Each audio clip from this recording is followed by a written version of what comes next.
Hello friends, welcome to easy study.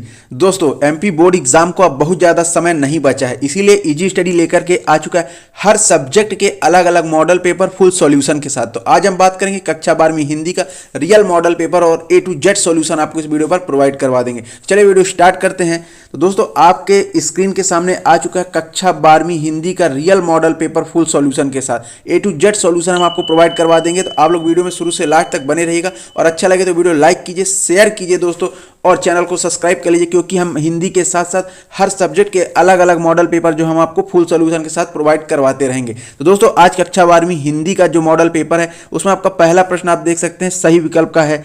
सही विकल्प आपके दोस्तों एक एक अंक के 6 क्वेश्चन आएंगे। आपको बता दें कि आपका पेपर जो है 80 अंक का रहेगा। हिंदी का पेपर आपका 80 अंक का रहेगा और टोटल नंबर ऑफ क्वेश्चन जो है 23 रहेंगे। 23 क्वेश्चन रहेंगे और 23 क्वेश्चन जो है आपके 80 अंक के क्वेश्चन रहेंगे। तो आइए फटाफट से देख लेते हैं। तो सबसे पहला आपका आ गया सही विकल्प। दोस्तों, सही विकल्प में पहला क्वेश्चन है और पहला ही क्वेश्चन ऐसा है जो आपका दिमाग घुमा देगा। आप ध्यान से देखिए कि छोटा मेरा खेत कविता का हिंदी में रूपांतरण किया है। अब दोस्तों, जैसे ही सभी विद्यार्थी देखते हैं कि छोटा मेरा खेत, तो वो जो है बिना कुछ देखे समझे ही उमा शंकर जोशी लगा देते हैं।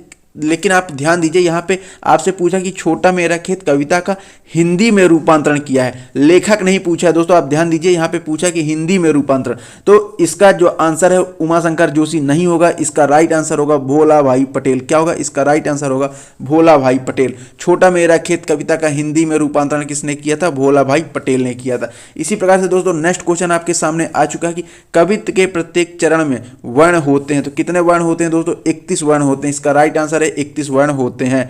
थर्ड क्वेश्चन आपके सामने है बाण भट्ट की आत्मकथा उपन्यास के लेखक हैं। तो इसका राइट आंसर है हजारी प्रसाद द्विवेदी। क्या है राइट आंसर? बाण भट्ट की आत्मकथा उपन्यास के लेखक हजारी प्रसाद द्विवेदी हैं। आगे बढ़ेंगे, देखेंगे नेक्स्ट क्वेश्चन आपकी स्क्रीन के सामने आ चुका है, आप देख सकते हैं। नेक्स्ट क्वेश्चन है कि वह शब्द जो क्षेत्र विशेष में बोले जाते हैं वो कहलाते हैं। तो क्षेत्रीय शब्द कहलाते हैं। क्या कहलाते हैं? क्षेत्रीय शब्द कहलाते हैं। पांचवा क्वेश्चन आपका कहानी का शीर्षक जूझ का अर्थ है। तो जूझ का अर्थ क्या है? संघर्ष है। आगे बढ़ेंगे, नेक्स्ट क्वेश्चन आपका संवाददाताओं के बीच काम का विभाजन कहलाता है। तो क्या कहलाता है? बीट कहलाता है। संवाददाताओं के बीच काम का विभाजन बीट कहलाता है। तो इस प्रकार से दोस्तों आपके यहाँ पे सही विकल्प जो है पूरे होते हैं। आगे बढ़ेंगे, देखेंगे रिक्त स्थान की पूर्ति। लेकिन दोस्तों एक बार फिर से मैं आपको बता दूं कि हर सब्जेक्ट के पेपर के पहले हम आपको हर सब्जेक्ट का मॉडल पेपर फुल सॉल्यूशन के साथ प्रोवाइड करवा देंगे। तो आप लोग चैनल को सब्सक्राइब करके रखिए, क्योंकि इन्हीं मॉडल पेपर के आधार पर आप अपनी बोर्ड पेपर की तैयारी को जो है और भी बेहतर कर सकते हैं, क्योंकि यहाँ से आपको एक डेमो मिल जाता है कि आखिर किस ब्लूप्रिंट के आधार पे आपके क्वेश्चन आने वाले हैं। यह एक ब्लूप्रिंट का ही डेमो है दोस्तों। तो चलिए फटाफट से देख लेते हैं। प्रश्न क्रमांक 2 जो है रिक्त स्थान की पूर्ति। आप देख सकते हैं एक एक अंक के 6 क्वेश्चन आपके रिक्त स्थान में रहेंगे। आपका पहला क्वेश्चन आपकी स्क्रीन के सामने, पहला क्वेश्चन देख सकते हैं कि रघुवीर सहाय की कविता कैमरे में बंद अपाहिज उनके डैश डैश काव्य संग्रह की है। तो इसके हिंदी में एक सबसे अच्छी बात है दोस्तों कि आपके रिक्त स्थान में जो ऑप्शन दिए रहते हैं, हर प्रश्न का ऑप्शन दिया रहता है। जैसे आपके पहला क्वेश्चन है रघुवीर सहाय की कविता कैमरे में बंद अपाहिज उनके डैश डैश काव्य संग्रह की है। तो इसका राइट आंसर क्या होगा? लोग भूल गए। किसकी है? लोग भूल गए। आप यहाँ पे देख सकते हैं 3 ऑप्शन दिए, आपको इनमें से राइट आंसर जो है बताना है। सेकंड क्वेश्चन आपकी स्क्रीन के सामने दोस्तों, लक्ष्मण मूर्छा और राम का विलाप डैश डैश भाषा की रचना है। तो इसका राइट आंसर है दोस्तों अवधि। इसका राइट आंसर क्या है? अवधि। तीसरा क्वेश्चन है डैश डैश अलंकार में अनिश्चय की स्थिति बनी रहती है। इसका राइट आंसर है संदेह। तीसरे का राइट आंसर क्या है? संदेह। चौथा है आपका शेर के बच्चे का वास्तविक नाम डैश डैश था। तो क्या था? चांद सिंह था। चौथे का राइट आंसर आपका चांद सिंह था। पांचवा क्वेश्चन, यदि आप सो जाएं तो आपको आराम मिलेगा डैश डैश वाक्य है। तो यह क्या वाक्य है? मिश्रित वाक्य दोस्तों, क्योंकि यहाँ पे 2 वाक्यों को मिलाकर बताया जा रहा है। छठवां क्वेश्चन है आपका यशोदा बाबू मूलतः डैश डैश के रहने वाले थे। तो कहाँ के रहने वाले थे? कुमायूं के रहने वाले थे। कहाँ के रहने वाले थे? कुमायूं के रहने वाले थे। आगे बढ़ेंगे, नेक्स्ट क्वेश्चन आपके सामने आ चुका है कि समाचार लेखन की डैश डैश शैली होती है। तो इसका राइट आंसर है उल्टा पिरामिड होती है। क्या होती है? उल्टा पिरामिड होती है। इस प्रकार से आप देख सकते हैं कि आपके रिक्त स्थान यहाँ पे पूरी होती है। आगे बढ़ेंगे, नेक्स्ट क्वेश्चन आपकी स्क्रीन के सामने आ चुका है सत्य असत्य। एक एक अंक के 6 क्वेश्चन रहेंगे। आप यहाँ पे देख सकते हैं एक एक अंक के 6 क्वेश्चन रहेंगे। आइए फटाफट से इसको देख लेते हैं।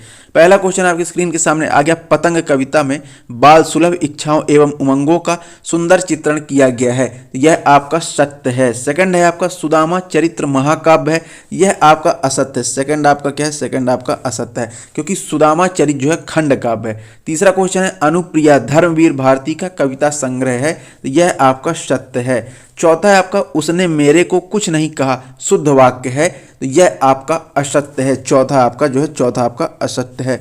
पांचवा क्वेश्चन आप देख सकते हैं कि मिस्र और सुमेर में चकमक और लकड़ी के उपकरण प्रयोग किए जाते हैं, यह आपका सत्य है। छठवां है रेडियो और टीवी की भाषा में कठिन शब्दों को बहुबलता होती है, तो यह आपका असत्य है, क्योंकि रेडियो और टीवी में सरल भाषा की बहुलता होती है। इस प्रकार से आपका यहाँ पे सत्य सत्य पूरा होता है। अब आगे बढ़ेंगे, देखेंगे सही जोड़ी। सही जोड़ी भी एक एक अंक के 6 क्वेश्चन आपसे रहेंगे। आइए फटाफट से इनका मिलान कर देते हैं। तो खंड आ को खंड बा के सही क्रम में मिलान करना है। तो पहला है रुबाइयाँ, तो रुबाइयाँ का राइट आंसर क्या है? फिराक गोरखपुरी। रुबाइयाँ का राइट आंसर है फिराक गोरखपुरी, आप इसको देख सकते हैं। आगे नेक्स्ट देखेंगे अपन क्रोध, तो क्रोध का राइट आंसर क्या होगा? रौद्ररस। क्रोध क्या है? रौद्ररस है, तो इसका क्रोध का हो जाएगा रौद्ररस। थर्ड क्वेश्चन आपका खरीदने की शक्ति, तो खरीदने की शक्ति क्या है? परचेजिंग पावर है। खरीदने की शक्ति क्या है? परचेजिंग पावर है आपकी। नेक्स्ट है वह कहाँ गया, ये क्या है? प्रश्नवाचक वाक्य, कि वह कहाँ गया, ये क्या है? प्रश्नवाचक वाक्य है। उसके बाद है 700 कुएं। अब 700 कुएं क्या है? तो 700 कुएं सिंधु घाटी सभ्यता है। 700 कुएं क्या है? सिंधु घाटी सभ्यता है। और लास्ट है अभिनेता। अभिनेता क्या है? तो अभिनेता दोस्तों नाटक। अभिनेता क्या है? नाटक है। इस प्रकार से आप देख सकते हैं सही जोड़ी भी आपकी यहाँ पे पूरी हो चुकी है। आगे बढ़ेंगे, देखेंगे एक शब्द और एक वाक्य में उत्तर। आप देख सकते हैं यह 7 क्वेश्चन आपके आएंगे, एक एक अंक के 7 क्वेश्चन। आपको एक एक शब्द में इनका उत्तर देना है। पहला क्वेश्चन आपकी स्क्रीन के सामने आप देख सकते हैं। पहला क्वेश्चन है कि तुलसीदास जी ने रावण की तुलना किससे की है? तो रावण की तुलना तुलसीदास जी ने दरिद्रता से की है, तो पहले का राइट आंसर है दरिद्रता। सेकंड क्वेश्चन आपकी स्क्रीन के सामने है, जब किसी पद में उपमान का उपमेय में अंगों सहित आरोप किया जाता है तो कौन सा अलंकार होता है? तो सांगरूपक अलंकार यहाँ पे होता है। दूसरे का राइट आंसर है सांगरूपक अलंकार। तीसरा क्वेश्चन आपकी स्क्रीन के सामने आ चुका है, बाजार दर्शन पाठ के लेखक कौन है? तो इसका राइट आंसर है जैनेन्द्र कुमार, बाजार दर्शन पाठ के लेखक हैं। चौथा क्वेश्चन आपकी स्क्रीन के सामने है कि भक्तिन के पिता का नाम क्या था? तो भक्तिन के पिता का नाम सूरमा था। क्या था? भक्तिन के पिता का नाम सूरमा था। पांचवा क्वेश्चन आपकी स्क्रीन के सामने, मुहावरा पेट पूजा करना का अर्थ है तो भोजन करना। पेट पूजा करने का अर्थ क्या है? भोजन करना। छठवां क्वेश्चन आपकी स्क्रीन के सामने है, आनंद यादव की कक्षा में मॉनिटर का क्या नाम था? तो इसका राइट आंसर है बसंत पाटिल जो है मॉनिटर का नाम था। लास्ट आपका क्वेश्चन है यहाँ पे कि अपने प्रदेश के कोई 2 लोकप्रिय हिंदी समाचार पत्रों के नाम लिखिए। तो आप कोई भी 2 लिख सकते हैं, उदाहरण के तौर पर दैनिक भास्कर पत्रिका। इस प्रकार से आपके एक शब्द या एक वाक्य में उत्तर यहाँ पे समाप्त होते हैं। और आगे जो है 6 नंबर से 23 नंबर तक आपके क्वेश्चन चालू होंगे। तो दोस्तों अगर मैं प्रत्येक प्रश्नों का आंसर आपको बताऊंगा तो वीडियो बहुत ज़्यादा लेंदी हो जाएगा। मैं फटाफट से एक प्रश्न बता देता हूं, आपका प्रश्न देख लीजिए आप, क्योंकि अगर आप यहाँ पे देख लेते इन्हीं के आधार पर आप अपनी तैयारी कर लीजिएगा तो आपका पेपर जो है 100% जो है आपका अच्छा जाएगा। साथ ही दोस्तों हम आपको बता दें कि हर मॉडल पेपर, हर सब्जेक्ट के मॉडल पेपर का जो है हम फुल सॉल्यूशन इसी तरह से लाते रहेंगे। और अगर आपको कोई भी प्रश्न में कोई दिक्कत होती है आप कमेंट के माध्यम से बताइए, हम आपको इस पूरे वीडियो का पूरा सॉल्यूशन हम आपको टेलीग्राम पे प्रोवाइड करवा रहे हैं। आप टेलीग्राम ज्वाइन कीजिए, ईजी स्टडी के लिंक से ही आप डायरेक्ट ज्वाइन कर सकते हैं। तो चलिए फटाफट से देख लेते हैं प्रश्न आपकी कौन कौन से है। छठवां क्वेश्चन आपका कि छायावाद और रहस्यवाद में कोई 2 अंतर लिखे अथवा भक्तिकालीन काव्य की 4 विशेषताएं। तो आप छायावाद रहस्यवाद को जो है अच्छी तरह से पढ़ लीजिएगा, क्योंकि वहां से 2 क्वेश्चन, आपका एक क्वेश्चन आ रहा है, एक ऑब्जेक्टिव आ रहा है। सातवां क्वेश्चन है वानरों की व्याकुलता के 2 कारण लिखिए अथवा सूर्योदय के पूर्व आकाश में क्या क्या परिवर्तन होता है उषा कविता के आधार पर लिखिए। आठवां क्वेश्चन है आपका कि हम समर्थ शक्तिवान और हम एक दुर्बल को लाएंगे पंक्ति किस रचना की है? इसमें कवि ने क्या व्यंग किया है? प्रस्तुत रचना में कौन सा रस है? अथवा भाषा को सहूलियत से बरतने में से क्या अभिप्राय से लिखिए, इसके काव्यगत विशेषताएं लिखिए। आगे बढ़ेंगे, नेक्स्ट क्वेश्चन आपकी स्क्रीन के सामने आ चुका है, आप देख सकते हैं रोमांचित शरीर का संगीत का जीवन की लय से क्या संबंध है? यह रचना काव्य की कौन सी विशेषता प्रदर्शित करती है? इसी का अथवा क्वेश्चन है, जिन दिन जल्दी जल्दी ढलता है कि आवृत्ति से कविता की किस विशेषता का पता चलता है? प्रस्तुति रचना में कौन सा अलंकार है? 10वां क्वेश्चन है भारतेंदु युग की 2 विशेषताएं अथवा द्विवेदी युग युगीन गद्य की 2 विशेषताएं लिखिए। 11वां क्वेश्चन है पहलवान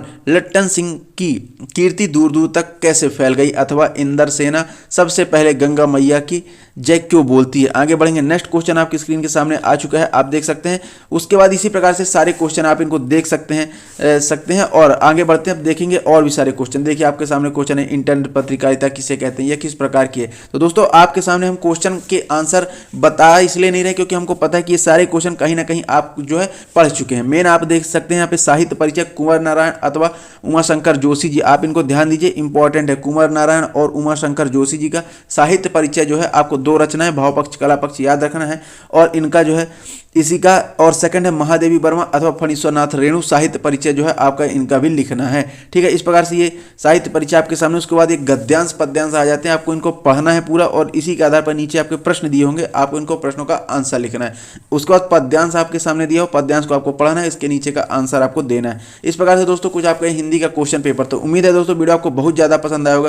प्लीज़ वीडियो लाइक कीजिए, शेयर कीजिए और चैनल को सब्सक्राइब कीजिए इसी तरह के हर सब्जेक्ट के अलग अलग मॉडल पेपर के फुल सॉल्यूशन के साथ। तो दोस्तों मिलते हैं नेक्स्ट वीडियो में, तब तक के लिए बहुत बहुत धन्यवाद।